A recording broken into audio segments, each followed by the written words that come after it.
Hi guys, welcome back and welcome to the supplement inventory. Today we're going to be talking about my favorite prebiotics and fiber supplements for SIBO, Candida, dysbiosis, and irritable bowel syndrome. Now before you run away, SIBO people, FODMAP intolerant people, I will give you a fair warning of which products are well tolerated by the FODMAP intolerant folk and which ones are not well tolerated. So don't you worry, some of these are actually perfectly safe and effective for SIBO, even if you can't do FODMAPs right now.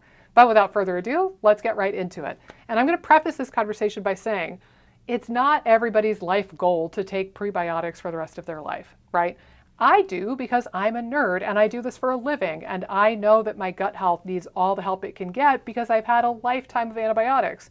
But I usually will use these products for a period of a few months while we're working on dysbiosis or SIBO or motility or whatever it might be. And then we'll gradually wean people off because you should get to a point where you can get prebiotics and fiber from food, right? So don't think that these are necessarily a forever thing. They're all perfectly safe. So if you want to continue them forever, then that is up to you. I personally take a lot of these, but that's not the intent. These are going to be more short term. And what's nice about this, as opposed to getting prebiotics from food exclusively, is that when you are FODMAP intolerant or when you're dealing with IBS or SIBO or dysbiosis, it can be scary to introduce new foods, and it can be nice to have something that is very targeted and very purified. So for example, if you eat an energy bar or a snack bar that has inulin and dates and coconut and cashews and salt and I don't even know, like raisins in it, and then you react poorly to it, you don't know which of those ingredients it is, and you have to do a lot of detective work.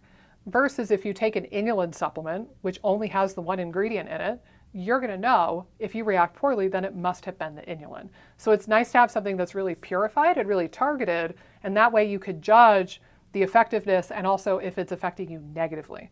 So that being said, without further ado, we're going to get into my personal favorite. You can see I've got a ton of it here in stock, but that is PHGG. I love PHGG. I use it all the time. I know this is ironic. For those of you who have been with me for a while, in my original SIBO mistake series, I actually had a SIBO mistake about using PHGG. I think I need to do an explainer video on what that was all about because some people think that I don't like PHGG. But what I will say is that this is a fabulous, low FODMAP, IBS-friendly, SIBO-friendly prebiotic that is well tolerated by most people, and it's very effective for not only methane, which is where it really has a lot of its claim to fame. It's also seeming to be effective for hydrogen sulfide, and it can be helpful for constipation even in the absence of methane. So if somebody has methane-based dysbiosis or methane SIBO or hydrogen sulfide dysbiosis or hydrogen sulfide SIBO, this is one of the first things I send them home with typically. Similarly, if somebody is constipated but they don't necessarily have methane dominance, sometimes I will have them take a stab at doing PHGG and see if that gets them some symptomatic relief and gets them pooping better. So I think this is a really talented molecule. It's very neutral tasting. You could put it in almost anything, and it does really have a good effectiveness, and it seems to also feed some of the good bacteria like lactobacilli and bifidobacterium, which is an added bonus, especially if you're doing low FODMAP. That's kind of hard to come across. So PHGG, one of my absolute favorites. That's why I stock a ton of it. It's just that this is not the be-all, end-all in the SIBO world. And I think that, well, I'll do an explainer video about my SIBO mistake video on that another time. But I do use PHGG quite a lot. I would say start at a low dose. The dose for that is 2 scoops a day, which is quite a lot. It's about 10 grams. Start off with a little pinch and then gradually increase the dose over a couple of days or a week. And that way you're not shocking the microbiome, you're not shocking your system with it. But if you go about it and introduce it kind of slowly, usually PHGG is very, very well tolerated. And I've seen it really bring methane down a good chunk of the way to get us where we want to go. So I'm a big fan of PHGG. Another one, actually I'm going to go in order of the products that I like and the products I use the most, I think, rather than order on the shelf. So that being said, another one that I really like is Holy Ghost. This is a 2FL product. So this is an oligosaccharide that is found in human breast milk. And they've purified it and they put it in these little sachets. And this has been a really good IBS-friendly, SIBO-friendly prebiotic. And I almost exclusively use this when I want to feed bifido. There's another one on the shelf that we'll talk about with bifido particularly, but this is going to be great for somebody who has low bifidobacterial levels. Maybe they're not able to incorporate a lot of foods or FODMAPs yet, and maybe they can't do something like Inulin. But this is really good at raising your bifido levels, and it does seem to be helpful for managing symptoms of IBS and SIBO. And because it's not a FODMAP oligosaccharide, it is very well tolerated by the absolute vast majority of people with SIBO. So Holy Ghost is really great. They come in these little sachets. So this is the 5-gram dose. They say just 1 stick per day. They say in water or a beverage or yogurt. Usually I'll have people start off with a half of a sachet.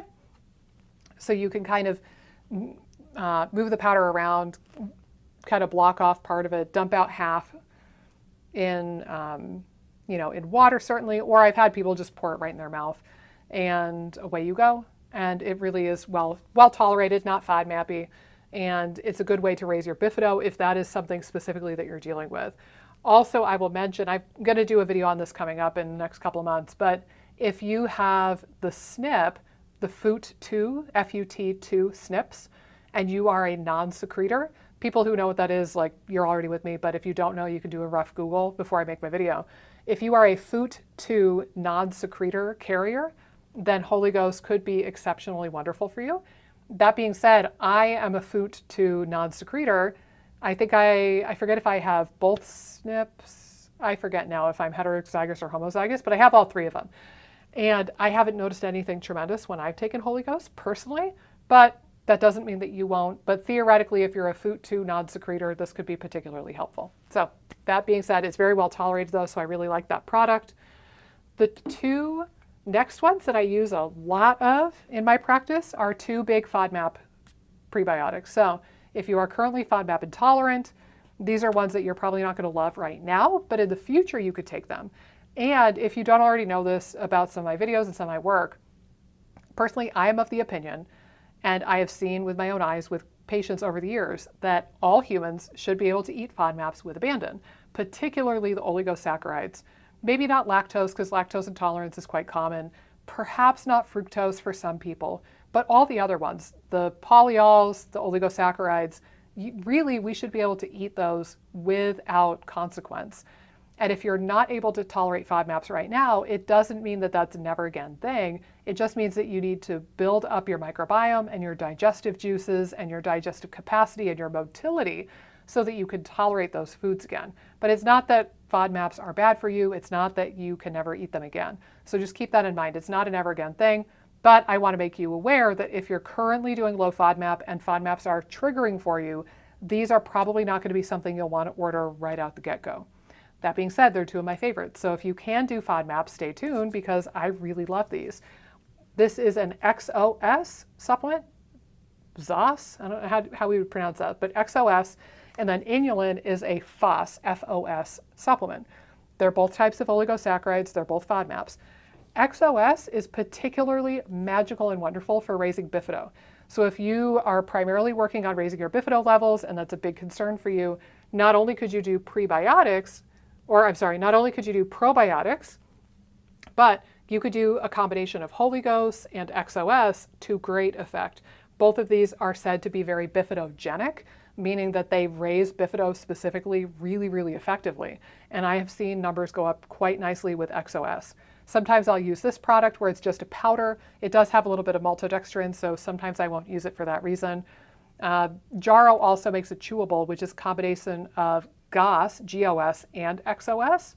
And that's kind of nice too. It's very pleasant tasting. But XOS is wonderful for raising your bifido. So if you have low bifido, that is one that you could consider. And then Inulin, I mean, like, I'm in love with Inulin. I'm going to be so transparent. I love it so much. I take Inulin a couple times a week. It's marvelous. But again, a little bit bloaty, a little bit FODMAP-y for some people. Inulin, the primary ways that I will use it is as a prebiotic, and it's very broadly useful. It helps feed bifido, lactobacilli, akkermansia, butyrate producers like Faecalibacterium.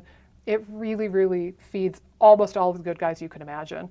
And it doesn't seem to feed bad guys necessarily like E. coli and Klebsiella. But I will use this if I'm trying to feed good bacteria.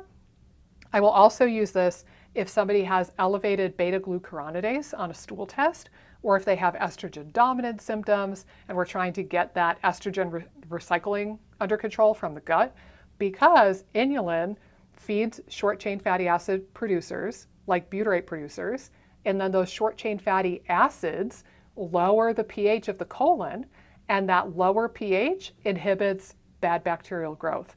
So if you have an overgrowth of E. coli or enterococci or other proteobacteria, phylum bacteria, you can inhibit their growth while feeding the good guys, because the good guys are going to create things for you, namely short-chain fatty acids, and then that will inhibit the growth of the bad guys. So I really, really like inulin for that purpose. That's part of why I just take a spoonful or two a couple times a week. If you're new to inulin, though, it is kind of gassy and kind of bloaty for some people in the short term. So just give your microbiome a little bit of time to get used to it before you go in guns a-blazing. So with this, I will usually have people start off with a little tiny pinch, literally just a pinch, a dusting. Then you can graduate up to 1/8 of a teaspoon, then 1/4, then 1/2, then a full teaspoon. And now I'm at the point when I take it a few times a week, I have a spoon, I have a bottle of this on my desk in the back office. I'll just stick a spoon in, get a big heaping tablespoon, pop it in my mouth. It tastes like cotton candy and it dissolves in your mouth. And it's like my dessert a couple times a week after lunch. So you can get up to the point where you can just have at it and enjoy it by the spoonful. But until you get to that point, start off very gradually and let your microbiome adjust to it, because it will feed the good guys effectively and in a hurry, and you might get a little bit of gas from it. But I really love inulin a lot. Other ones that I have on here that I think are less useful, but they are helpful and I do use them. Acacia fiber. This is a prebiotic that also can help feed bifidobacteria and lactobacilli.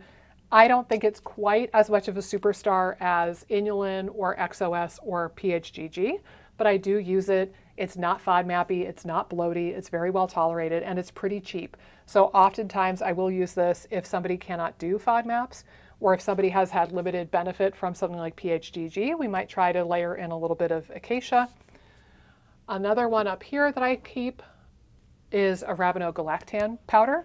So this is actually a product from bark, it's from tree bark, but this is a prebiotic that, in truth, I don't know how much it really benefits bifido or lactobacilli or akkermansia. I don't think of it for feeding specific bacteria as much as I think of it for the immunomodulatory action that it possesses. So if somebody has a lot of presentations of mucus and phlegm and histamine and that like Th2 dominant kind of profile, I might lean on this. Or if somebody has low monocytes on blood work, I might lean on this. The other thing is if you've had comprehensive stool testing like a GI map or a Genova panel, if you've seen that you have low secretory IgA, arabinogalactan does appear to raise secretory IgA. So if I see that on a stool test, I'll probably have somebody do arabinogalactan for a month or two, basically however long it takes them to get through this big jug that I give them, and then we'll discontinue because usually that does the trick. So arabinogalactan, I think more for the immunomodulatory benefit as opposed to individual bacteria, but it can be helpful from that perspective.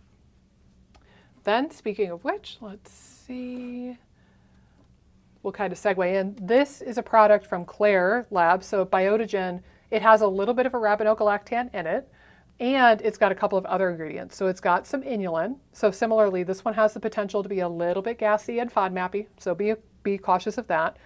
It has some beta-glucan and arabinogalactan. And beta-glucan and arabinogalactan both are very good immunomodulatory aids. So if we're looking at balancing out the immune system and regulating the immune system as part of what you're working on, this would be a nice product for that. Same company, practically the same label, but a different product. Galactoimmune is another one that I use quite a bit of. This is a combination of beta-glucan, so again, it's got that immunomodulatory element to it, and galacto-oligosaccharide, or GUS, G-O-S. GUS is a FODMAP prebiotic, but oddly enough, this one is usually very well tolerated and not nearly as FODMAP-y as some of the other FODMAPs. Versus if somebody who's FODMAP intolerant tries inulin, almost guaranteed they're going to hate it in that moment. It's not that it's a never again thing, but if you're currently FODMAP intolerant, you're almost guaranteed to hate inulin. If you are currently FODMAP intolerant and you try XOS, there's also a very high likelihood that you're going to really hate it in that moment. just because it is quite FODMAP-y. But despite that, despite it being a FODMAP and being, in the same kind of category in the oligosaccharides as the other two, GOS actually has a lot of research on irritable bowel syndrome, and it's starting to get some research on hydrogen sulfide inhibition, maybe methane inhibition. So I use this quite a lot for people with IBS and people who have a confirmed diagnosis of hydrogen sulfide overgrowth, whether it be small intestinal or colonic based. But I really like this product. Sometimes I'll also use another product that has GOS, and it's just pure GOS.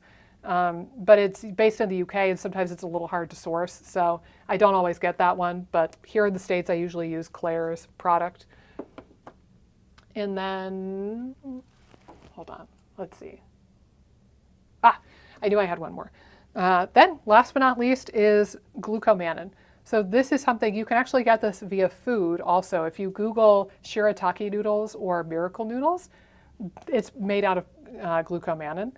This particular prebiotic has a little bit of research on metabolic syndrome and diabetes and weight loss. I haven't seen it be spectacular for that, to be quite honest.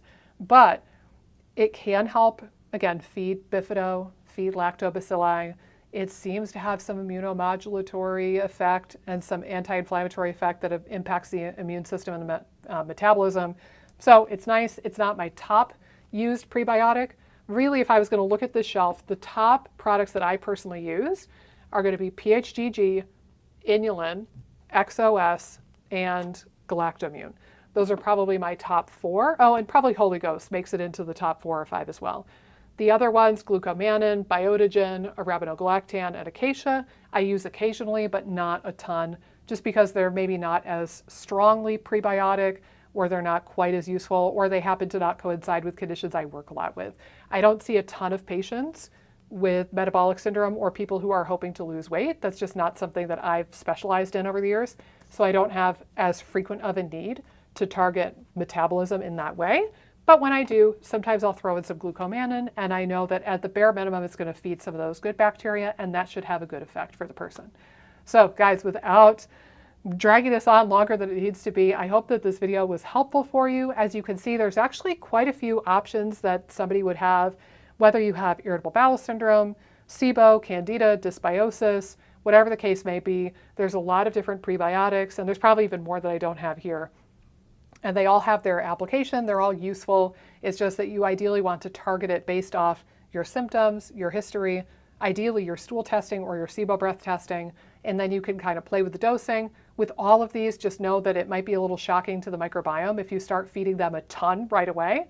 So give your body and your microbiome a couple of days or a couple of weeks to adjust any new prebiotics. But these could be really, really helpful no matter what your diagnosis. And I use quite a lot of them in my clinical practice. As you can tell, that's why I stock a lot of these here in my office. So I hope that this was helpful for you in your SIBO journey.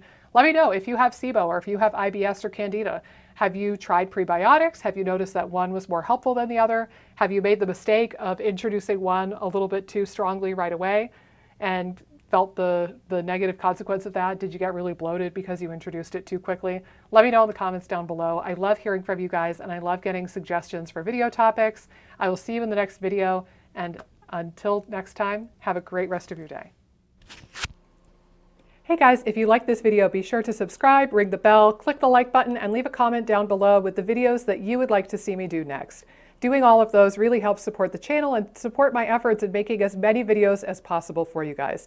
Thanks so much, and I'll see you in the next video.